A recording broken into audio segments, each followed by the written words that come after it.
Donc, Madame la Ministre, en cette fin de mois de septembre, vous avez effectué une mission qui vous a emmené en Jordanie et au Liban.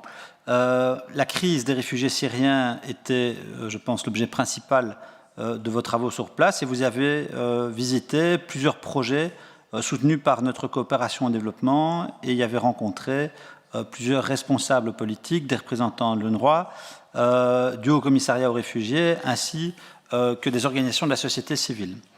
Alors, ces deux pays subissent de façon aiguë les conséquences de la crise migratoire consécutive au conflit syrien et le Liban atteint le chiffre vraiment incroyable au regard de sa population d'1,5 million de réfugiés syriens présents sur son territoire, dont 88% vivent sous le seuil de pauvreté.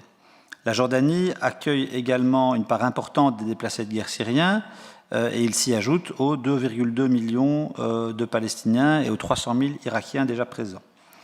Alors, vous savez, Madame la Ministre, que je m'intéresse particulièrement à la situation dramatique du Liban, qui, au cours de ces dernières années, fait face à une multitude de crises migratoires, je viens de l'évoquer, mais aussi économiques et une crise de gouvernance. Et sur ce dernier point particulièrement, et ce n'est pas la récente formation d'un gouvernement attendu depuis longtemps qui doit nous faire perdre de vue la corruption endémique, structurelle, systémique qui touche toutes les strates de l'appareil d'État.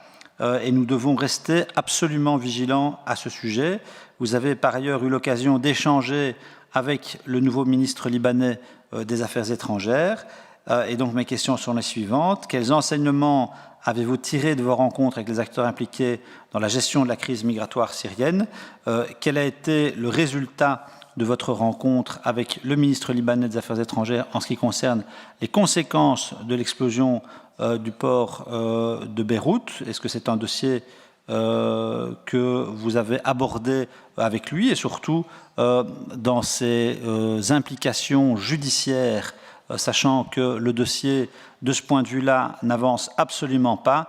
Et enfin, la question de la gouvernance a-t-elle été évoquée? Merci beaucoup. Voilà, je remercie la ministre pour sa réponse. Je la remercie aussi de se rendre régulièrement sur le terrain pour en effet prendre la mesure de situations qui doivent être comprises sur place et qui sont mieux comprises sur place. Et je trouve absolument normal que certains de vos collaborateurs puissent vous accompagner. Alors, je vais consacrer ma réplique plus spécifiquement au Liban. Vous avez souligné que la formation du gouvernement était une nouvelle positive. Moi, je tempère cette appréciation, je tempère ce jugement. Nous vivons depuis quelques jours à l'heure des Pandora Papers et vous devez dès lors savoir que le Liban est le pays qui compte le plus de sociétés offshore enregistrées, 346, par le seul biais de la société Trident Trust, l'un des plus grands cabinets étudiés. Et sont cités dans ce travail des Pandora Papers, de révélation des Pandora Papers, résultat de l'analyse de nombreux journalistes, sont cités les noms du Premier ministre, du nouveau Premier ministre, Najib Mikati, et de son prédécesseur d'ailleurs, Hassan Diab, du banquier et ancien ministre Marwan Kerdin, et cela ne nous étonnera pas, de Riyad Salamé, qui est le gouverneur historique de la Banque du Liban et qui est inquiété dans des affaires judiciaires en France et en Suisse.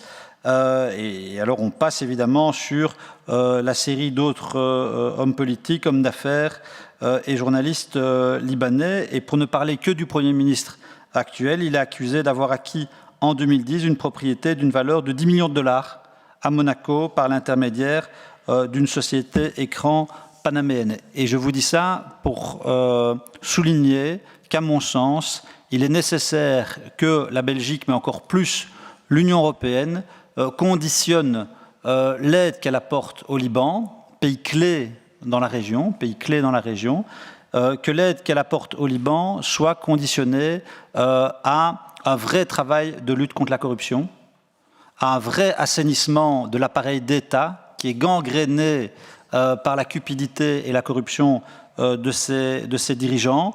Et je crois que concrètement, il faut une enquête sur ce qui s'est passé au port, il faut que l'enquête judiciaire avance, et il faut un audit juriscomptable de la Banque du Liban. C'est absolument nécessaire alors que le Liban s'apprête à négocier avec le FMI une aide supplémentaire. Donc je crois vraiment qu'on doit tirer dans ce sens-là parce que derrière ce qui menace, c'est un effondrement du pays qui aurait des conséquences, je pense, dramatiques sur l'ensemble de la région. Je vous remercie.